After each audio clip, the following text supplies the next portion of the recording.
All right, what is up, guys? Welcome to another episode of Tuesday Morning Coffee. Brad here. We got our coffee, and more importantly, I've got my Tony Woodall here. How's it going, Hey guys, how are you? So today we're going to be talking about what is your contingency plan, because we're hearing a lot of really fear, I think, based in the market of what's going on, especially with Ukraine and interest rate hikes. We're going to be talking about that, but let's get to the important stuff first. Tony, what did you do last weekend?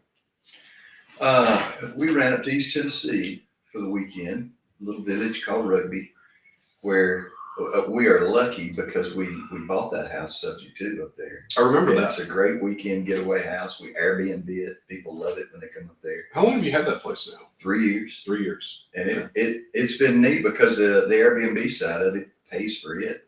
Yeah. So It's just a fun little place it's for a you fun guys little to. place. We go up there one weekend a month. Was that a historic home or was it built to look like one? It was built to look like one. So there are still about 25 early 1880s homes that are there. Interesting. But then there was a subdivision built in the community in the early 2000s that are all Victorian on the outside, but the inside you can do whatever you want to. But I mean, our backyard, if you walk out of the backyard, you're in the Big South Fork National Park. Right. So it is just this beautiful porch. It's on three sides of the house. I mean, It looks like an 1800s build. It does. And you got a lot of bears up there, right? we do have bear. We have bear, a lot of deer, Now, and a lot of critters. down in Alabama, you didn't have bears, right? No bears in Alabama, just one. Okay. Old Bear Bryant. Okay, well then that makes all the difference. It's the in only world. bear you need. Roll Tide. So, how does an Alabama fella get used to bears? I stay away from them. Okay, I think that makes sense. You know, there's not many people live up there. There's probably about 100 of us live up there. So I heard you're going to be the mayor. Are there any rumors? No. Kara Truth to that? is the mayor of Rugby. So, Okay. but I mean, all of a sudden a little email will go out to the group and you'll check it and it'll say there's a bear over in this area of town right now, a mama bear and 2 cubs. So be careful. You know. Yeah. We leave them alone. Nobody leaves their trash outside. Nobody's kind of like Gatlinburg. You have some rules, you know. Yeah, that makes sense. So we try not to attract them, but I mean, we're on a national park, and that's their neighborhood. So Yeah, we can't exactly say that you were there first. it is there. No, you cannot. So that makes sense. What did we do this weekend? I don't even remember. We're in the process of moving. So Are you packing up yet? well, they're packing up. Yeah. I'm not doing that. Yeah, but you need to say it as if you're doing it and make you feel better about the process. Well, I just don't care. It's like I had one closet and my bourbon cabinet, and that's what I'm responsible for. You know, it's The interesting. rest of it, somebody else can do. I never hear anybody mention the neighborhood you're going to. But this past week on Thursday, out of the blue, I ran into 2 friends of mine, and both of them live in that neighborhood. Is that right? Yeah, and I had no idea. Well, This is kind of maybe we'll have some built-in friends. neat. Yeah, That'll be good. we'll hook you up. That'd be good. So Chubby's one of our painters. He's doing some painting over there now. And Chubby, I'll tell you about Chubby. So shout out to you, Chubb. He may be watching it actually. But years ago, and you may remember this. This was on Live Oak. This was this house that we bought to flip, and this was probably the deepest rehab we'd ever done. Yeah, You know, it was a gut down, reframe, come back up, vaulted the ceilings. bolted the ceilings, everything. And if you remember that cellar, this was a deal where me and Tony, we were going in person to buy. And Tony saved that deal because we went to the guy's restaurant to buy the house. And he offended me, and I got up to walk out. I think he said something like we contracted it for either 90 or 100K and did a home inspection. And I met him there at the after the home inspection. And I told him, I said, man, I don't know. Like the home inspection was worse than what I thought. So I don't know if we can take it. But I said, we set up an appointment there at his restaurant, which is really bad frame, by the way. It's like literally, if you're a mafia boss, like going to the other mafia boss's lair to negotiate, it's like not the best. But it was a good lunch. I mean, it was nice Cajun cuisine. Yeah, I enjoyed the lunch. That's good. And so he said something. Brad gets this and he's walking off, and I'm sitting over there eating the I mean, I didn't really care at that point. But Tony kept it together, and we did well on that deal. But Chubby was painting And I get there and I said, Chubby, and it didn't look good. I said, Chubby, have you been smoking? He said, no, I haven't been smoking at all. I said, man, you better go over there and smoke and come back in here. That's right. Because he's better if he's been smoking a little bit. He is better if he's more relaxed. So and I don't know a more relaxed human on the planet than Chubby. Yeah, until he gets angry. And he's got a temper on him. I can't decide whether he needs to be Santa in our Christmas parade. That would work. Or he needs to go on the road and do the remake of all the Grateful Dead's music, because he's a dead ringer for Jerry Garcia too. Yeah, I can see that. So good fellow. Anyway, lots going on in the business. We're buying houses and seeing no issue with that. Wanted to go over a couple things in the news to kind of kick us off. Both of these are from Housing Wire. The first is titled, Despite Lack of Supply, Existing Home Sales Rise 6.7%. This was from January. Okay, so home buyers flocked to what little inventory existed in January, with existing home sales rising 6.7% from the prior month to a seasonally adjusted rate of 6.5 million.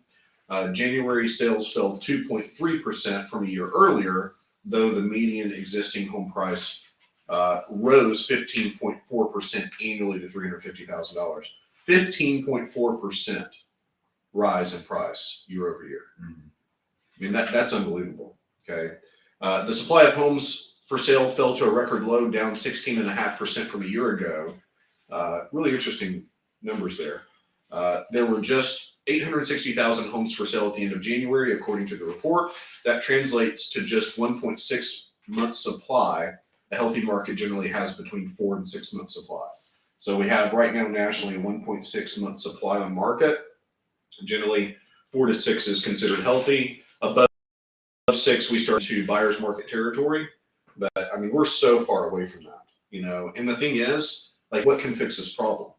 Like, because development costs are so high, land costs are so high, the idea of like a starter home neighborhood, single family, that's not condo, like detached single family, like it practically doesn't exist in most markets. Like you can't buy the land, put the roads in, develop, pay the engineer, the excavators and everything, and then sell that lot to a builder to where they can put a $200,000 or $250,000 product on the ground. Well, was it 6 months ago we had one house in Murfreesboro under $200,000 on the market? Yeah, and my guess is now we have zero. Yeah. You know, it's like it's trending up so quickly. But those houses they're being bought up before they hit the market. Yeah, that's right.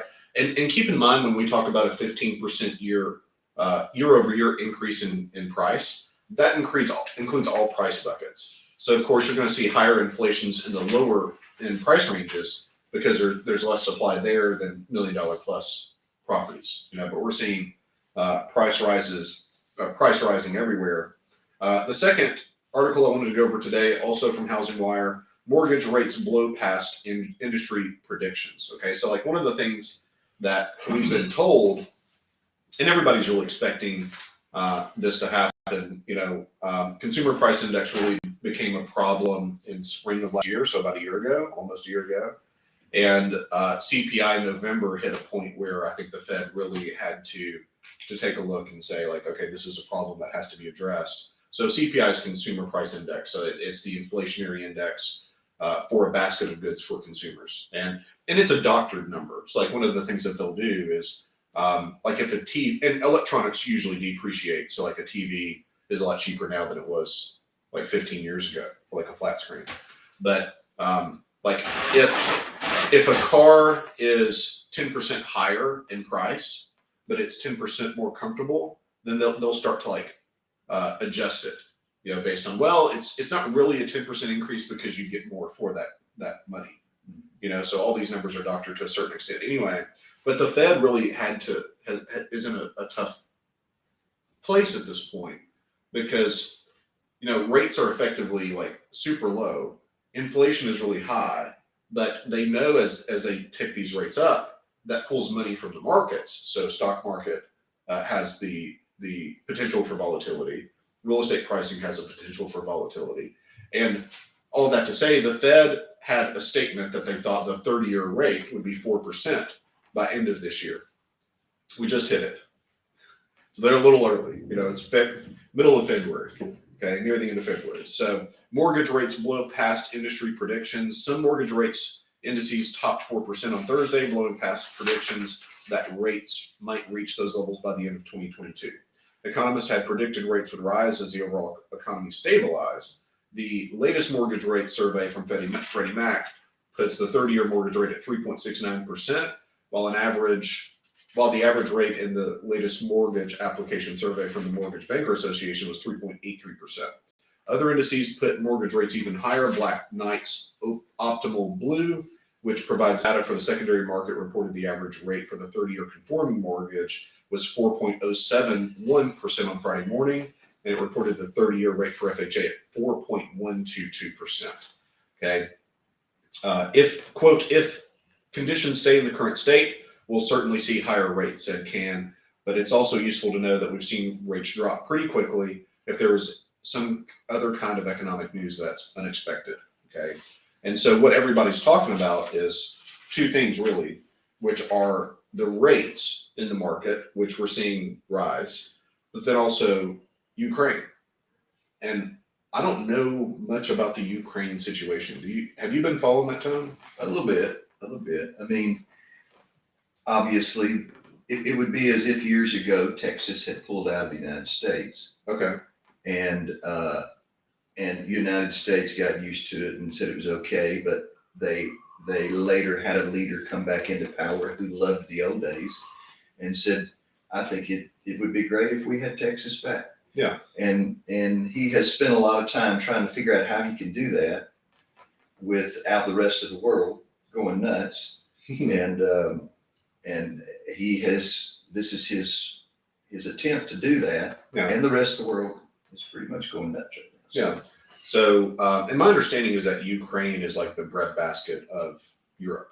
So, like, there's a lot of food production, there's a lot of resources there, a lot of resources, and so it would make sense. Tough on the rest of Russia, but because it's a large space. Yeah. There's a lot of poverty there. Okay. So my understanding is that literally 75% of Russian armed forces are at the border. Mm-hmm.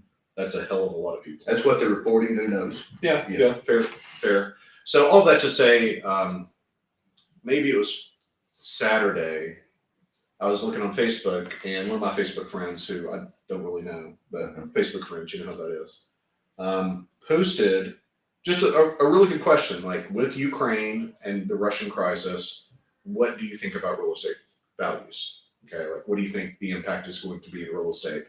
And of course, you had a lot of people that gave a lot of opinions, and some of them I understood, like, there's some logic with, and some of them I really didn't understand at all. Like, there's this one guy, and this is a guy that I respect, but he said, in 21 months, we hit a correction.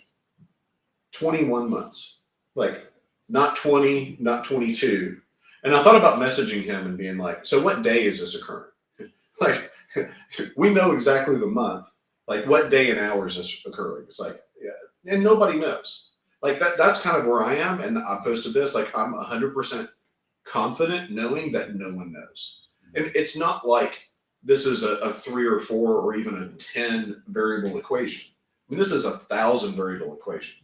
And so with that, nobody can really have the context of knowing everything that could happen. And even if we knew all of those variables are ever changing.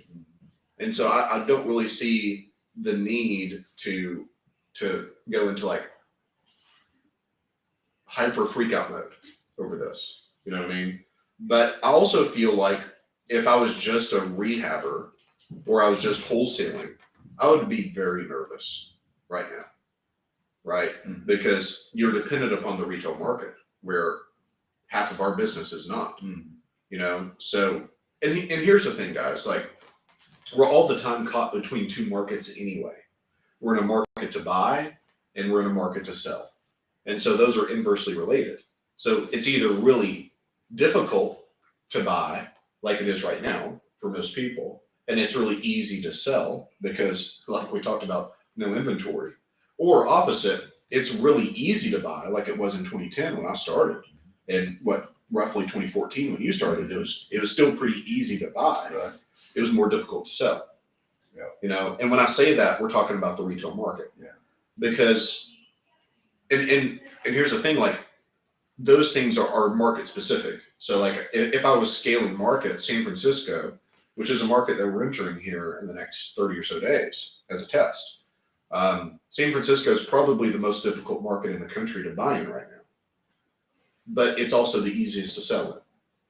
Sure. Okay. If we looked at Detroit or maybe Flint, Michigan, as an example, I don't know if they ever fixed their water problem. You know, maybe they did, but you know, those would be markets that it's really easy to buy in. But then what? Like, you have to sell it. Mm-hmm. You know, Yeah.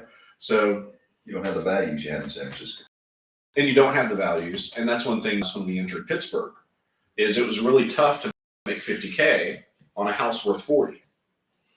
You know, so it didn't really make sense for us to put a whole lot of time and energy in that market. Mm-hmm. So I mean, it almost sounds like I hear you saying that these situations, you know, we use the word new normal all the time. Well, this is the new normal. Yeah. What I've learned in 61 years is new normals are temporary. Yeah, you're right. They are not, they are normal for a time that they're going to be active in. And then there'll be a new normal that'll take place.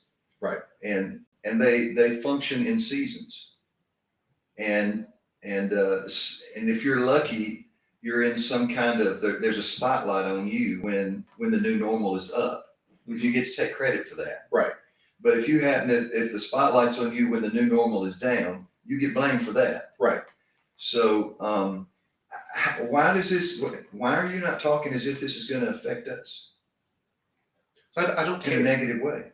That's my question. Why don't you care? So, because we're all the time caught between two markets, we're in a market to buy and a market to sell. We're always caught between two inversely related markets anyway. The only thing that we have to do is really identify where we are and where we're going.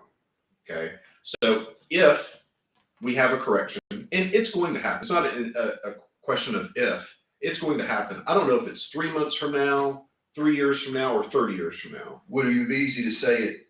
Corrections don't happen in a day, and so it has slowly started. We look back and say, now looking back, it really started at this point back here. So we probably, with the Feds going up on the interest rate, we have begun. I would, if I had to slow longer. Yeah, if I had to bet $1 on like what part of the market cycle we're in, I feel like we're at the very tip top peak right now. And when I say like right now, like within a 6-month window, and then we're going to see stabilization and possibly decline. Okay. Now, why do I not care about that? Yeah. Okay. So the thing is, like when I started in 2010, it was a completely different business, you know, and there have been so many people that, and we've talked about this a lot, where they're not good buyers. They don't base their deals on fundamentals and conservatism. And when I say conservatism, I'm not talking politics. I'm talking about like buying real equity day one, right? And they, the market saved them in a big way. So like a good example of this, you remember those guys that we sold a couple houses to? In Antioch? Yeah. So I bought a house for $50K, and I put out owner finance signs on it, and they called one of the owner finance signs. And I think I was owner financing it for like 150, and they said, well, we'll pay 135. I said, well, what's your down payment? They said, well, this is cash. I was like, well, that's fine. So they paid 135. They put 130 in it. Okay. So they were in at 260. The highest comp in this neighborhood ever was 180. So they were the tip of the spear. They were trying to change the neighborhood. And somehow, by the grace of God, their appraiser agreed with them. I have no idea how this happened. And they made $3,000. Okay. We made 82 or something like that, 85. They made 3. And the difference there is we did spend that money on those signs in that magic market. We did, and there was a little bit of gas we money had to get those damn things out. We had about $14. I think you're right about that. So we'll have to do a P&L. So these are rough numbers, guys. Don't hold me straight to the 85. But that's a difference in you can buy equity a lot easier and cheaper than you can build it. And they were out there building it. Can't do it with sloppy systems. Correct. And they were great rehabbers, but they were terrible buyers. And so the market solved that problem for them. If they were in any kind of a market outside of the past 10 years, then they would have lost their completely. Okay. So for me, in 2010 when I started, wholesaling, practically speaking, did not exist. Nobody had real equity. Days on market was practically a year. You might be able to get to that price, but the absorption of the market was so low that it's like eating an elephant. Like the elephant might get eaten one day, but it's going to take forever to get there. Okay. And I remember houses that we had as a realtor where we had an appraisal for 190 and we couldn't sell it for 170, and we could have in a year, but it would have taken that long, so that there's a different function of like price versus absorption. Sometimes you can get the price, but do you want to wait a year on it? So that 2010 market, wholesaling did not exist. Nobody had equity. Fix and flipping was really, really pretty rare because they were chasing the snowball downhill. So you'd buy a house thinking the price is like 200K exit. And then when you get it finished, it's 180. So these people would have to buy really, really deep discounts. Well, the only real way that they could do that was buying from banks because homeowners didn't have the equity position, generally speaking. Okay. So this is the market that I started in. And had it not been for David teaching me on finance, I don't know of another way to like really weather that market. Home building didn't exist. Development didn't exist. Wholesaling pretty much did not exist. Fix and flipping was extremely limited. So, but then the owner finance market was different.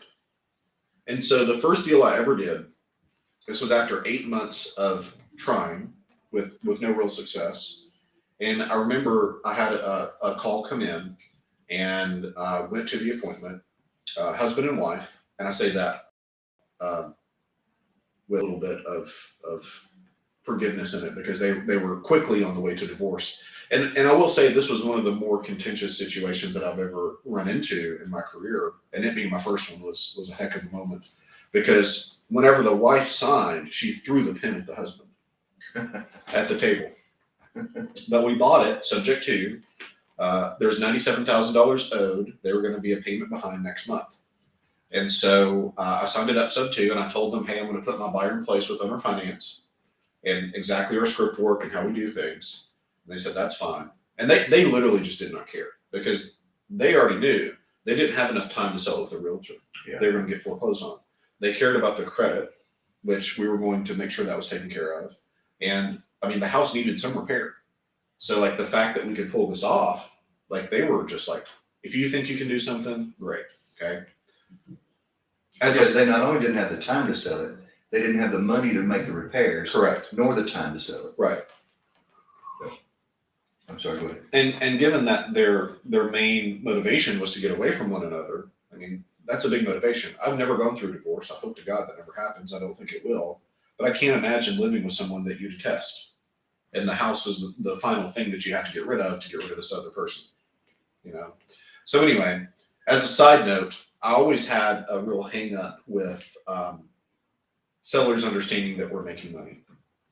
Is someone going to be upset at me for knowing what we're making? Okay. And this is the best example, even today, of that not being an issue.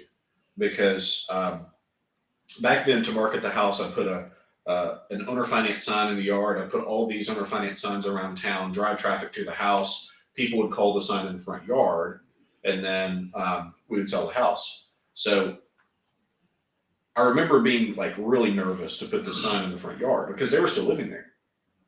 Okay.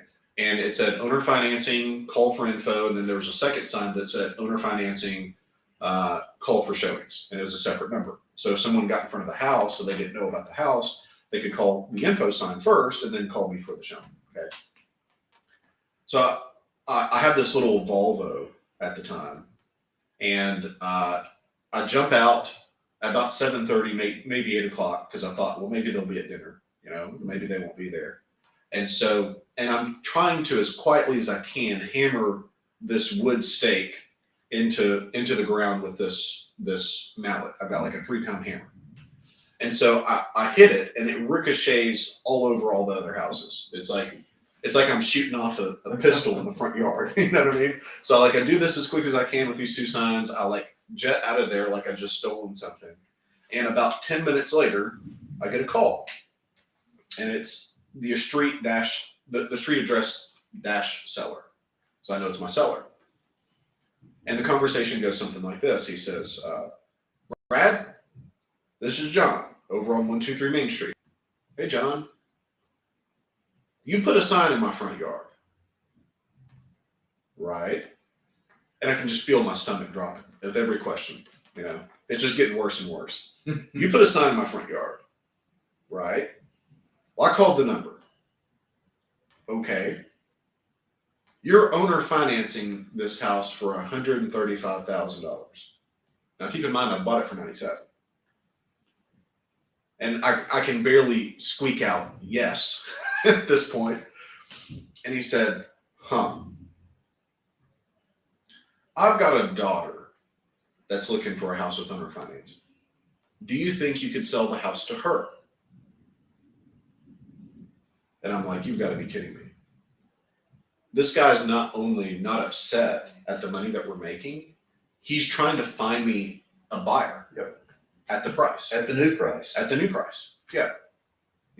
And I had to call him back and tell him, like, hey, I appreciate you thinking of me and trying to help, but she doesn't have a strong enough down payment, which was a little bit awkward.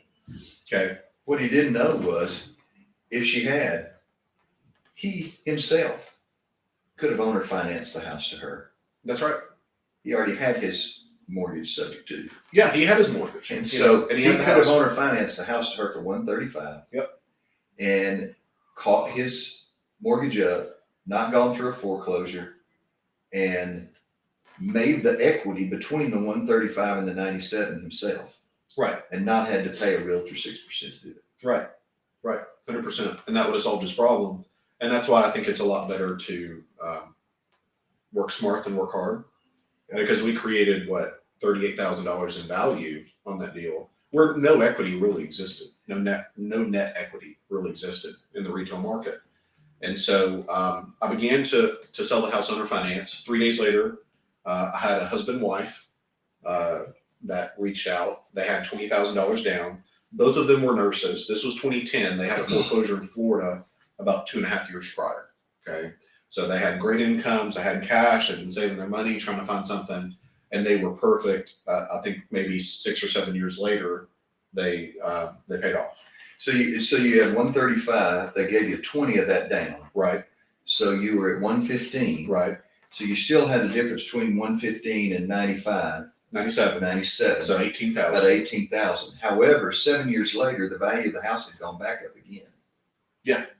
So that created more equity for you on the back end. Well, the note appreciates. So anytime that you have a wrap that is at a 30-year note and then the underlying is at less than that, then it's going to appreciate. But the thing was, I made more in cash flow on this deal at about $400 a month for 7 years than I did anywhere else.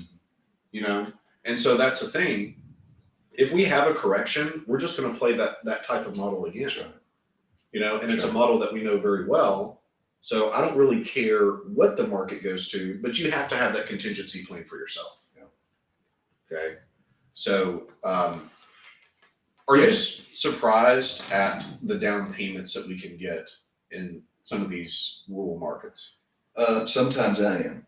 Yeah. I would expect more down payments in a Murfreesboro or a Lebanon, obviously Nashville, but the bigger satellite communities outside of it, that's where I expect big down payments. I don't expect someone to come into Winchester Right. with a $30,000 down payment, or someone to buy in Castilian Springs with a $25,000 down payment. Met me in the parking lot of the barbecue joint in Mount Juliet and pulled out a wad of cash. I've had that happen in a Starbucks. $25,000 of cash, and I had to ask him to put it away. I would have taken it. And I went to the car, and I had a new pair of shoes in the car, and I took the shoes out and took the box over there, the shoe box over there, and had him put his cash in that shoe box. I mean, that kind of stuff I don't expect in little places like that. Yeah. Hartsville, I get a $7,000 down payment. It's fine. Mhm. But $45,000 down payment in McMinnville, a rural community. Extremely. Yeah. Yeah. So, So it's an amazing thing. So, but I would be a little bit nervous if I was wholesaling, and I would be a little bit nervous if I was just fixing flipping, because both of those are contingent upon the retail market, which I think at some point has to soften. Now, we're going to have to see a lot of inventory come on the market real fast for us to see softening. So, and that's the thing. Like, buyer demand can really get moved up and down really quickly with interest rates, but supply doesn't just happen overnight. So guys, watch your supply numbers, especially, and guys, remember, all of this is local. Like, the national numbers that I've given, they give us a broad brushstroke, but we really have to look at the markets and the micro markets to figure out like what is really going on here. But we have to watch the data. But I don't really care what happens. And frankly, I remember in 2015, I really wished for a 2012 market, because I hadn't learned how to navigate quite yet exactly how to source motivated seller leads. Yeah. And then the process of purchasing that we have really perfected at this point. So, a good thing about the market we've been in is that you can make good cash on a fix and flips. Mm-hmm. Okay. The bad part about the market we've been in is you can get real sloppy about your craft. Yeah. And so you don't do the work up front to buy all the equity you can buy on the front end. Right. You don't do the hard work of managing your flip. So you're losing money during that process. And on the back end, it's going to be what it's going to be. Some houses you could basically spit on them and put them on the market, and the way it's been, it's going to be fine. Right. Where we're headed, we won't be able to do sloppy work. We're going to have to learn a craft that the masses don't know. Yeah. And our mindset has got to get tight again, like it was in the last recession when realtors started dropping off like flies because it wasn't easy anymore. Right. There's no hanging fruit laying on the ground. And if we do move into something like that, there's that low hanging fruit's going to go away. And so as investors, we do have to get disciplined again. We have to have the right mindset. We can't just play around with, I'm going to let that one go just because I've got some other stuff I want to do today. Mm-hmm. We're going to have to learn creative ways to find sellers who want to finance to us so that we're not borrowing at 15%. We already know how to buy a house subject to, so we've got a 3.5% interest rate on their mortgage, and we don't have to borrow that money and pay it off in front. Yeah, 100%. We got to learn to not pay cash for everything. So learning to live from, buy from, think from a tighter, more mature mindset is going to be extremely important. Yeah. And I think that's a really good point. I mean, my mindset is I'm 35 years old. I'm going to be in this, I hope, for another 60 years. Mm-hmm. So I'm going to see a different, even group of market cycles in that time. So, and I think we're overdue. So like if we run into something like, okay, we expect in the next 60 years, I'm going to see a change. Yeah. It can't just keep going on values like a rocket ship at 15% per year. So I'll only be 121. You'll only be 121. I think they might cure death by then. So we'll just wheelchair you in here. There won't be any problem. You can just give a thumbs up or a thumbs down. You won't even have to say anything. Yeah. I just can't say enough as someone who, until 8 years ago, wouldn't even have known what these words mean. And even when I mention them today to friends of mine who are in this business, still don't know what those words mean. Yeah. Please, at this point, find somebody who understands deal structure. And it's really not anything new. I mean, I watched my pawpaw one time sell a half an acre of his property to his next door neighbor who had bought 15 new cows and needed a half an acre of grass to feed them. Mm-hmm. And he paid for that by giving my pawpaw a quarter of a cow for the next 10 years. Oh, wow. Now, that's creative. That is creative financing. And we've got to learn how to do that without everybody getting their whatever percent Right. out of our pocket. And that's why I feel so confident in what we do. Guys, if we have a correction, there's going to be all of this 3 and 4% money out there that has already been originated, and it's on a fixed 30-year rate. And the wholesalers are gone. Probably half the realtors are gone. Mm-hmm. The idea that a seller has that they have all of these options to sell to, I can go this route or this route or this route, don't really exist. And so it's just going to make buying much easier, and then playing the long game, which is cash flow assets, becomes a lot easier. Yeah. Because right now the opportunity cost to play the cash flow game is quite high. Right. Like we're oftentimes like well, I hate to say predicament because it's a hell of a predicament, but it's like, okay, do I want $600 a month in cash flow or do I want a $90K check right now? Right. That's a tough decision because that $90K in cash can go and fund other deals that create more cash flow. What's your 90? So you are 34. So 30 years from now, you're 64. What's that 90K worth? Well, 35. Yeah. So I mean, not that 90K. Yeah, but what is what you got up front? That $600 a month cash flow going to be worth in 30 years from now? Yeah, I mean that's a thing. Like across a 10-year span, you'll almost always look back and think, "Gosh, I wish I had that asset back." Like even the people that bought in 1999, and then you look at the curve to 2009. Even then, like in some markets, it was basically break even. But like in most markets in the U.S. across a 10-year time period, any 10 years, you're actually going to increase in value. So, I mean, a lot of the stuff that, strictly financially speaking, that we wrote owner financing on 5-6 years ago, strictly financially speaking, we would like to have those properties back. Now, I hate the idea of foreclosure. I don't like to foreclose. We try to do in-house refinances if we can to keep people in houses if there's an issue. But at the same time, strictly financially speaking, foreclosures have been nice little days, So, but all that to say, I mean, deal structure solves all of this. Like if you have an understanding of deal, you can buy subject to. You have the script work that is the bridge to deal structure. Because a lot of people understand the idea of deal structure, but they don't really know how to get there. It's like, how do I explain this in a way that's upfront and honest, but not terrifying? And there's a lot of nuances to that. Like we had our first call review call yesterday, and going through the details of a 10-minute call would take 45 minutes, because there's so much to the negotiation side. Right. So any final thoughts, Tone? No, I mean, I'm looking forward to it. I don't see that it's going to be that big of an issue for us. No, it doesn't have to be scary. And it doesn't have to be scary for you.